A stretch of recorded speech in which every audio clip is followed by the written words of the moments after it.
Hello friends, welcome to your channel GS with Pravesh. In this video, we are going to discuss important news item of 29th अप्रैल 2025, 29 अप्रैल 2025 को जो important news item है UPSC के point of view से उसको हम लोग यहाँ पर डिस्कस करेंगे। और यूपीएससी के आप किसी भी एग्जाम की तैयारी कर रहे हो, चाहे एनडीए, सीडीएस, सीएपीएफ या कोई भी और एग्जाम जो यूपीएससी कंडक्ट कराता है और उसमें करंट अफेयर से अगर क्वेश्चन आते हैं तो आपको ये वीडियो जरूर सुनना चाहिए। तो शुरू करते हैं। हमारी जो आज सबसे पहली न्यूज है that is related to Canada. And Canada में जो है वो नए प्राइम मिनिस्टर चुने गए हैं और नए प्राइम मिनिस्टर का क्या नाम है? Mark Carney. Mark Carney has been elected as the new prime minister of Canada and prime minister of India Shri Narendra Modi has congratulated him. प्रधानमंत्री नरेंद्र मोदी जी ने उनको बधाई दी है। और कनाडा में नए प्राइम मिनिस्टर का आना हमारे लिए क्यों इंपॉर्टेंट है? क्योंकि इसके पहले जो प्राइम मिनिस्टर थे जस्टिन ट्रूडो, उनका और इंडिया के बीच में बहुत ज़्यादा डिप्लोमेटिक शो ऑफ हो गया था, या मतलब कहना चाहिए कि situation went out of control.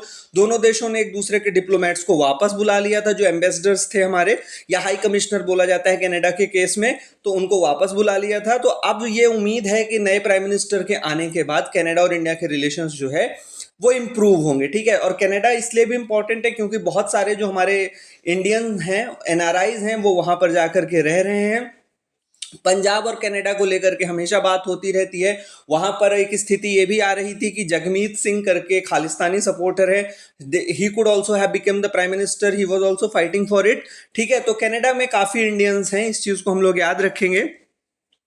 और कनाडा के बारे में थोड़ा सा देख लेते हैं कि कनाडा कहाँ लोकेटेड है, क्या है इसकी खासियत। तो Canada is located in north America और एरिया वाइज बात करें तो it is the second largest country. ठीक है। तो फर्स्ट कौन है? रशिया है, रशिया के बाद कनाडा है, कनाडा के बाद यूएसए है, यूएसए के बाद चाइना है, चाइना के बाद ब्राजील है, ब्राजील के बाद ऑस्ट्रेलिया है एंड फिर इंडिया है। तो इंडिया सेवेंथ लार्जेस्ट है, कनाडा सेकेंड लार्जेस्ट कंट्री है।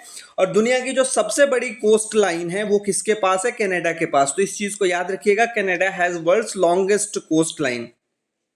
और कनाडा के पास इतनी बड़ी कोस्ट लाइन है तो ये 3 ओशियंस को भी टच करता है। It touches Atlantic, Pacific and Arctic ocean. तो याद रखेंगे कनाडा 3 ओशियंस से घिरा हुआ है, Atlantic, Pacific and Arctic ocean. And इसका जो लैंड बॉर्डर है with USA, it is the world's longest international land border. तो इस चीज को भी हम लोग यहाँ पर याद रखेंगे कि दुनिया का सबसे बड़ा इंटरनेशनल लैंड बॉर्डर किन 2 देशों के बीच में है? USA and Canada. कैपिटल क्या है कनाडा की? Ottawa. Ottawa is the capital of Canada. और जो इंपॉर्टेंट सिटीज हैं वो कौन कौन सी हैं? Toronto, Vancouver and Montreal. ठीक है। तो इस चीज को हम लोग याद रखेंगे। आई होप कनाडा के बारे में अब आपको काफी क्लैरिटी आ गई होगी और कोई भी क्वेश्चन आएगा तो आप उसको गलत नहीं करेंगे। Then come to the next news. और जो हमारी नेक्स्ट न्यूज है that is related to Yugm. And Yugm जो है वो संस्कृत का शब्द है जिसका मतलब होता है कॉन्फ्लुएंस, यानी मिलना। ठीक है। तो इसमें किस चीज का मिलन हो रहा है?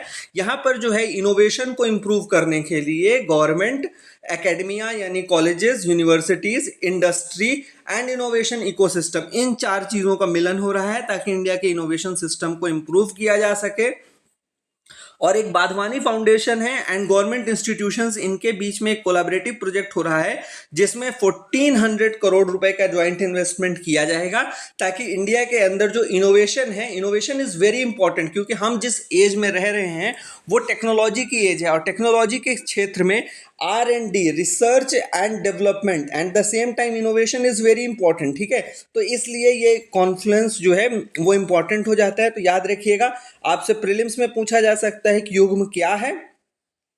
तो Yugm is a strategic conclave convening leaders from government, academia, industry and the innovation ecosystem for improving the innovation ecosystem in India. ठीक है। Then come to the next news. And next news है हमारी that is related to Sufalam. Sufalam क्या है? Startup forum for aspiring leaders and mentors. ठीक है। तो एक तो आपसे इसका फुल फॉर्म पूछा जा सकता है कि सुफलम क्या है? Startup forum for aspiring leaders and mentors.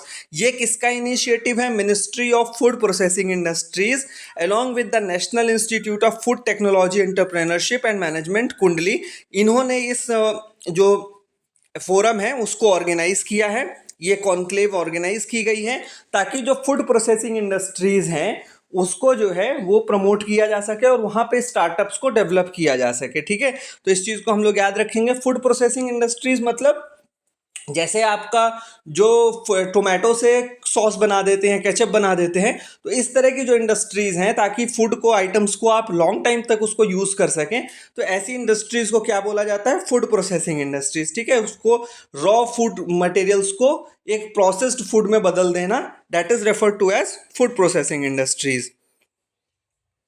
Then next news is related to green municipal bonds and Swachh Bharat mission urban के अंदर गाजियाबाद म्युनिसिपैलिटी जो है, Ghaziabad Nagar Nigam has become the first urban body in India to issue the green bonds, ठीक है। तो green municipal bond issue करने वाला पहले म्युनिसिपैलिटी बॉडी कौन सी है?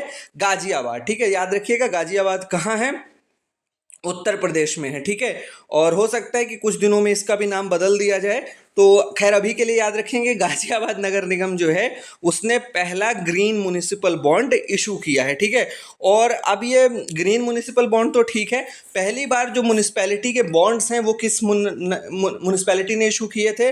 वो इशू किए थे बेंगलुरु ने, ठीक है। बेंगलुरु की जो म्युनिसिपैलिटी है वो पहली बॉडी थी जो 1997 में इन्होंने म्युनिसिपल बॉन्ड्स लाए थे, ठीक है।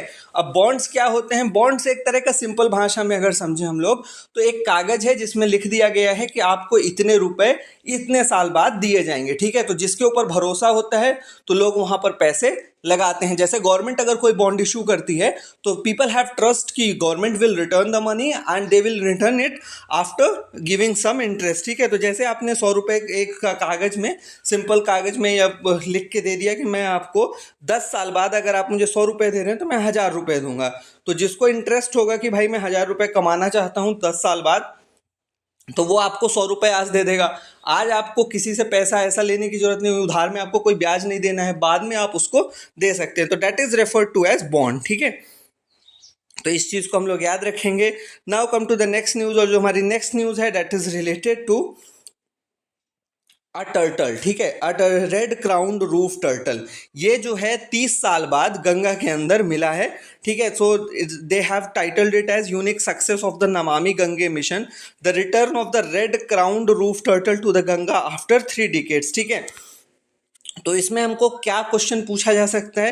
पूछा जा सकता है कि गंगा में इनमें से कौन सा टर्टल 3 डिकेड्स के बाद मिला है, 30 सालों के बाद मिला है। तो कौन सा टर्टल मिला है? Red crowned roofed turtle. फिर आपसे पूछा जा सकता है कि किस कैटेगरी का है? तो एंडेंजर्ड कैटेगरी का है, ठीक है। तो इस चीज़ को याद रखिएगा, एंडेंजर्ड कैटेगरी का ये टर्टल है। और ये जो हमारी स्पीसीज़ हैं उनको endangered, critically endangered, vulnerable, extinct, इन सब में जो क्लासीफाई किया जाता है वो कौन सी बॉडी करती है? IUCN, international union for conservation of nature, वो करती है। अब ये नमामि गंगे मिशन के अंदर ये टर्टल मिला है, तो हम थोड़ा सा नमामि गंगे मिशन के बारे में भी जान लेते हैं कि ये क्या है। It is a flagship programme of the union government, started in June 2014। जून 2014 में ये प्रोग्राम शुरू किया गया था, नमामि गंगे का प्रोग्राम। इसका जो बजट था वो कितना था? 20,000 करोड़ का बजट था।